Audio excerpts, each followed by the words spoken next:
Non mais vous déconnez là? Vous croyez vraiment que j'ai fait une émission entière sur une poupée? Non mais vous êtes malade! J'ai peur des poupées, vous le savez en plus, hein. Ah non, non je peux pas, je peux pas.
On jouait avec Annabelle.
Alors finalement, après réflexion, on va peut-être se le faire ce fanzone Annabelle.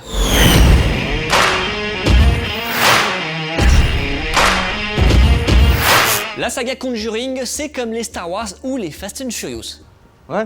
C'est-à-dire qu'il y a deux façons de voir les films. Soit par ordre de sortie, ce qui nous fait Conjuring, Annabelle, Conjuring 2, Annabelle 2, La Nonne, La Malédiction de la Dame Blanche, Annabelle 3 et enfin Conjuring 3 qui sortira en septembre 2020. Ou alors on peut suivre l'ordre chronologique des événements et dans ce cas le premier film c'est La Nonne. Le film est sorti en septembre 2018, il y a un lien avec le premier Conjuring, mais il se déroule en 1952 dans une abbaye roumaine où un prêtre au passé trouble est chargé d'enquêter sur un suicide. Et devinez qui il va croiser entre deux prières? Valak. Merci mon Galac. Non, Valak, la créature joyeusement flippante découverte dans Conjuring 2 et vue également dans un épisode de Fanzone.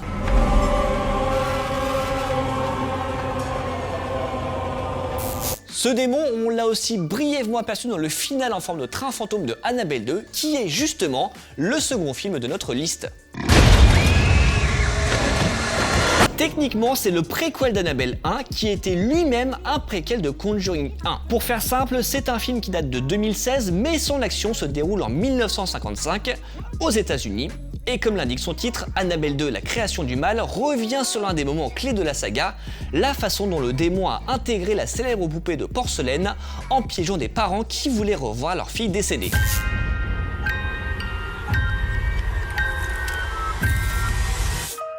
Et dans ce film, la victime s'appelle Janice, c'est une fillette tourmentée nuit et jour, puis possédée et qui finit par se faire appeler Annabelle le jour où elle est adoptée. Quelques années plus tard, en 1967, elle intègre un culte satanique avec lequel elle tue ses parents adoptifs.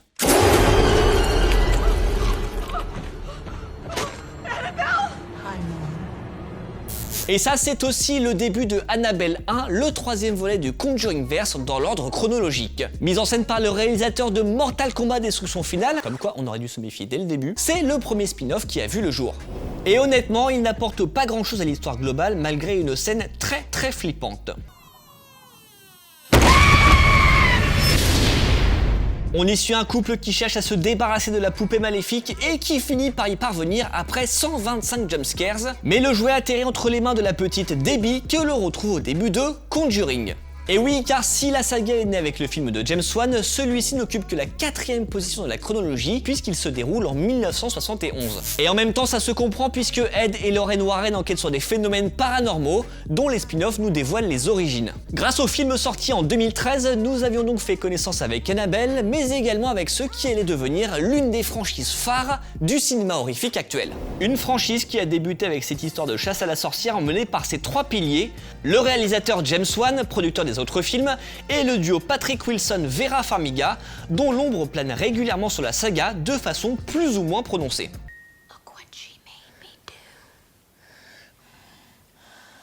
Dans le cas de Annabelle 3, on est dans le plus car le film se déroule un an plus tard, en 1972 donc, dans une pièce bien particulière de leur maison.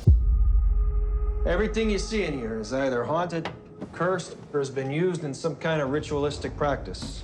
Si l'histoire se focalise davantage sur la fille de Ed et Lorraine, on est plutôt face à un Conjuring 1.5 avec ce croisement entre un train fantôme et une maison hantée où transpire l'influence de James Wan chez le réalisateur Gary Doberman qui était le scénariste des Annabelle précédents.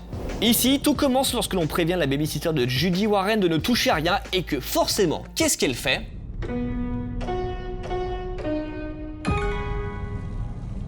Annabelle, la maison du mal, c'est un peu la salsa des démons car il n'y a pas que la poupée maléfique et je suis prêt à parier qu'au moins un futur spin-off se cache dans le film, genre Le Passeur qui pourrait permettre d'intégrer un peu de mythologie grecque dans la franchise. Et si vous êtes attentif pendant la scène d'ouverture lorsque les Warren passent près d'un pont, vous reconnaîtrez la Dame Blanche qui apparaît de manière furtive moins de 3 mois après la sortie de La Malédiction de la Dame Blanche. Produit par James Wan, le film se déroule en 1973, donc un an après Annabelle 3, et il n'avait initialement pas été annoncé comme faisant partie du Conjuringverse, mais ça c'était jusqu'à ce que l'on découvre la présence du Père Pérez vu dans le premier Annabelle. Le personnage tient un rôle secondaire dans ce récit où une assistante sociale doit protéger ses enfants d'un fantôme coincé entre paradis et enfer depuis qu'il a noyé ses 2 fils. A-t-il toujours été prévu qu'il fasse partie de l'univers où James Wan et la Warner ont-ils raccroché les wagons façon Cloverfield pour lui donner plus de chance à une époque où il est plus difficile d'exister en dehors d'une marque déjà connue? Vu la place minière de la Dame Blanche dans la saga, on penche pour la 2e option, mais le film a permis au réalisateur Michael Chavez de se faire une place dans la franchise puisqu'il y a gagné les commandes de Conjuring 3 qui devrait se dérouler après le 2. Dit comme ça paraît logique, mais dans cet univers, beaucoup moins. En attendant, Conjuring 2 se déroule en 1977 et revient sur l'affaire Enfield, histoire de maison hantée par des esprits maléfiques qui a défrayé la chronique en Angleterre et donné lieu à une mini-série. This one still haunts me. C'est dans ce film, le plus angoissant de la saga, que nous faisions connaissance avec la nonne qui a remplacé au dernier moment le monstre à cornes qui était initialement prévu, mais que James Wan ne trouvait pas super flippant. On y croise aussi le terrifiant Crooked Man qui devait avoir droit à son spin-off, mais finalement non, à moins d'une surprise, mais pas tout de suite, parce que le seul projet connu à ce jour, c'est Conjuring 3. Un film qui devrait logiquement se dérouler après le 2, sauf si les Warren enquêtent sur l'un des démons que l'on croise dans leur maison dans Annabelle 3, ou que le film tourne autour du cas d'Amityville qui a déjà donné naissance à plusieurs longs métrages et s'est déroulé entre 1974 et 1976, auquel cas Conjuring 3 se situera entre La Malédiction de la Dame Blanche et Conjuring 2 dans l'ordre chronologique. Et oui, qui aurait pensé qu'une saga d'horreur serait aussi complexe à suivre sur ce plan? Ce qui est sûr, c'est que les possibilités sont nombreuses vu que Ed et Lorraine Warren ont officié jusqu'à la fin des années 80, on n'est donc pas à l'abri qu'Annabelle revienne passer une tête dans Fanzone. Et voilà alors le Conjuringverse, dans quel ordre préférez-vous découvrir les films et quel est votre opus favori? Et aussi, quel opus souhaitez-vous découvrir? Dites-le nous dans les commentaires et nous on se retrouve très vite pour décortiquer tous ensemble l'actu geek, héroïque et horrifique, avec ou sans poupée maléfique. Et honnêtement, j'espère que ce sera sans. Allez, salut!